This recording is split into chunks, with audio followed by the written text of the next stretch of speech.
This video may contain elements that are unsettling or disturbing to some viewers. Subjects covered in the video include abuse, childhood sexual assault, and incest. Viewer discretion is advised. Please click off this video if you are sensitive to these topics. Hey, it's Ghost. It's been a while. Today, we'll be talking about Yaki Lulu's thesis short film, Lullaby. As always, the YouTube channel will be linked below.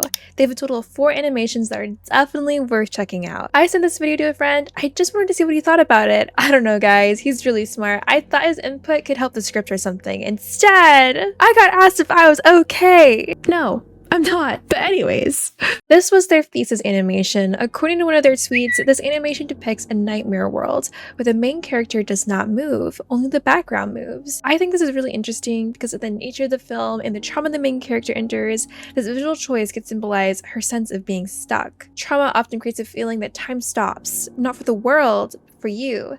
Life moves forward, yet you are stuck. This could also be a way to represent dissociation, where a person becomes mentally detached from reality as a way to cope with their trauma.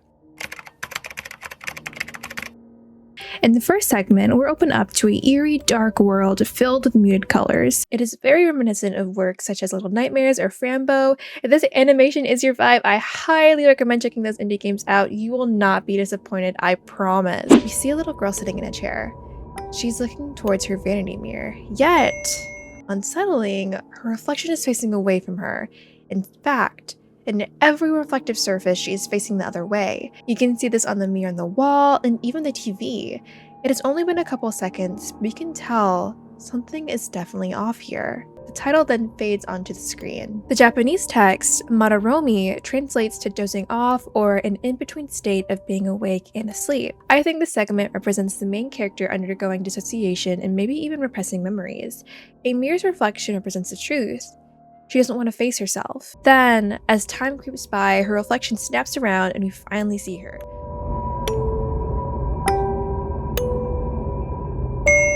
We, as an audience, are going to see her story. The truth.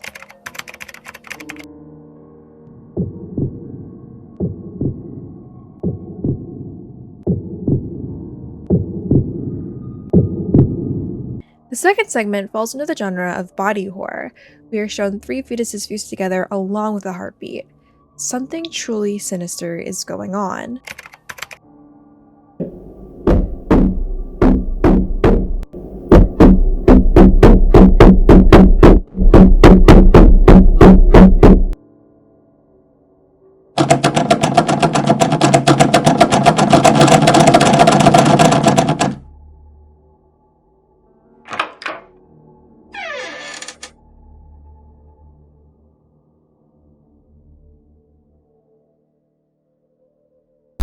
The third segment shows the little girl's bedroom.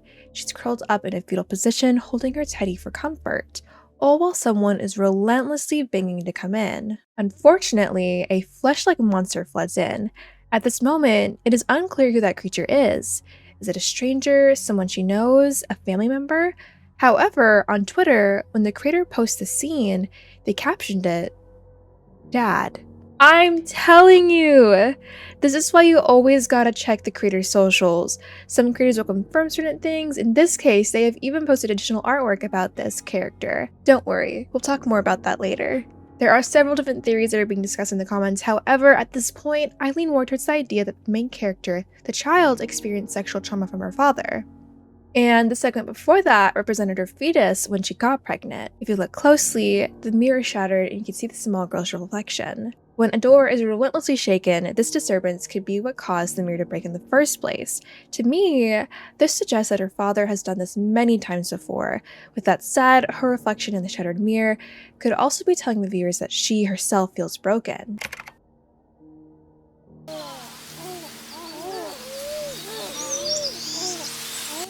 The fourth segment opens up with a small child laying over a bed of fruits. Their surfaces covered in baby faces that coo. The small child's eyes are hidden with fear, and it also looks like she is in a state of dissociation. The number of faces could represent how many times the act happened, while the roots could represent the fetus continuing to grow in her belly.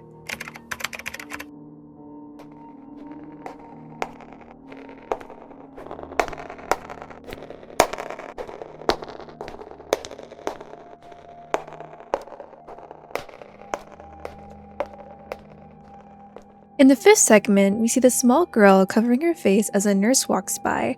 However, the nurse is very grotesque, almost even corpse-like. It has disproportionate elements, the nurse's skin looks rough, almost like a burn victim. They only have a few strands of hair, and if you look closely, it doesn't have hands, just sharp tools protruding from their arms. I think it's also important to note that the nurse's uniform looks a bit dated. Yaki Lulu on Twitter actually posted a full-body image of the nurse. Instead of feet, they gave the nurse hooves. I wonder why. Now, drawing back to the title Madarome Lullaby, with Madarome referring to the in-between state of wakefulness and sleep, this animation seems to blur the boundaries between reality and distorted perception. Her dad is most likely not a flesh monster. He probably just looks like a regular dude. Unfortunately, most of the world's monsters tend to easily blend in society. Not to pull a Scooby-Doo on you guys, but the real monsters tend to be human. With that said, again, the nurse is probably not reminiscent of the chattering Cenobite from Hellraiser, but it is her trauma that is creating this nightmarish world.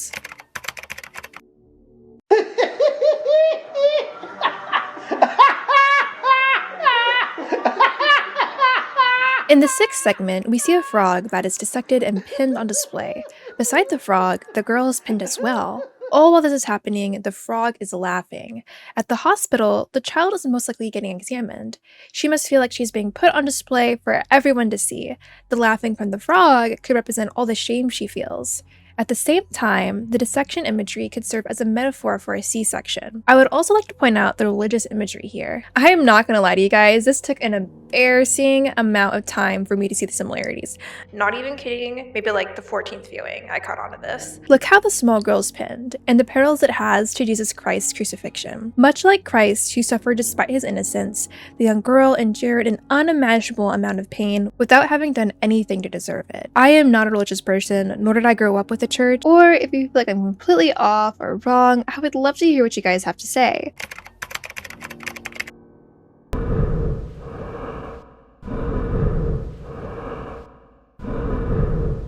In the seventh segment, the young girl is trapped in a padded room of flesh that breathes. Lovely.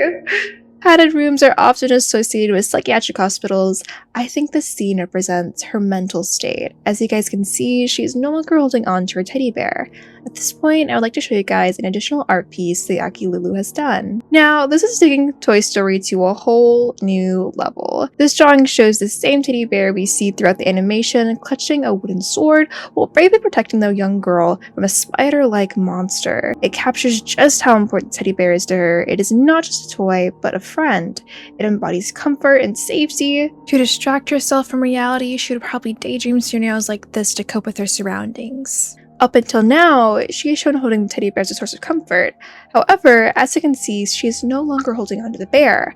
With her deteriorating mental health, she gave up and in the process left her childhood behind. In the eighth segment, the little girl is laying on a tray in an oven, surrounded by croissants.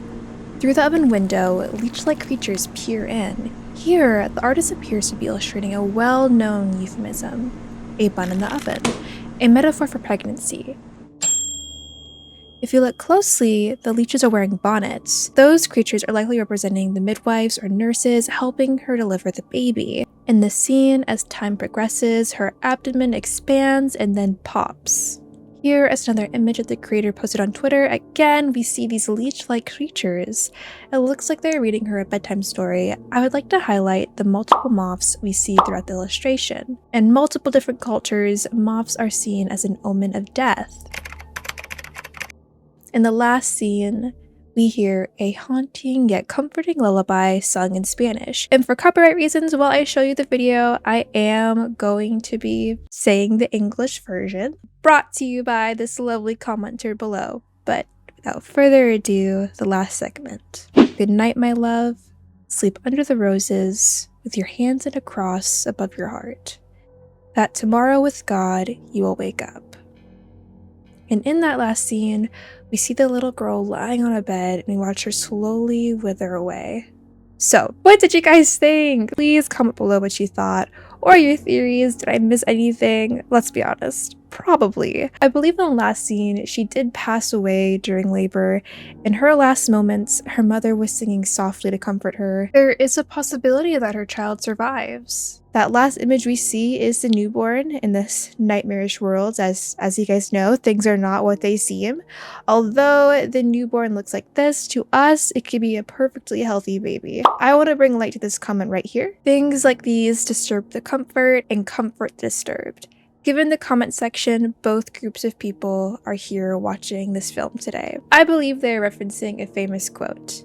Art should comfort the disturbed and disturb the comfortable. Art has the power to invoke a wide range of emotions, and it can be interpreted in so many different ways. To many people, watching this will make them feel uneasy and disgusted, but for others, it may act as a reminder that they're not alone. They may see themselves as that little girl. Seeing this may make them feel finally seen. These types of animation brings a much needed awareness, because unfortunately, this is a reality for some people. But yeah, thank you guys so much for watching. I genuinely really appreciate it. If you like this video and want to see more, hit that like button, subscribe. If you didn't like it, hit thumbs down. I don't know. Yeah, so where have I been? It's been over 6 months. I know. For a large part of that, I've just been trying to figure out life, like IRL life, not to break the immersion of anime girl waifu. And then a month and a half ago, my dad passed away, and it was very unexpected, and it's been hard. I'm not gonna lie to you guys. It's been really rough. But surprisingly, that was one of the things that made me want to come back to YouTube. Life is very short, and I want to do the things I love, and I love doing YouTube. Even if I'll never be able to be full-time, making videos is really fun for me, whether I get 100 views or 100,000 views. It's just fun. I started editing, and I was like, I forgot how much I enjoy this. I love learning new editing techniques. I love reading your guys' comments. Makes me happy when things are hard. I really do want to come back. I want to make more videos, but I can't promise a specific schedule. I do work a lot. I want to do what makes me happy, and this makes me happy. And Halloween's right around the corner, and it's spooky time. And spooky things are my shit. So let's be spooky together again. Bye!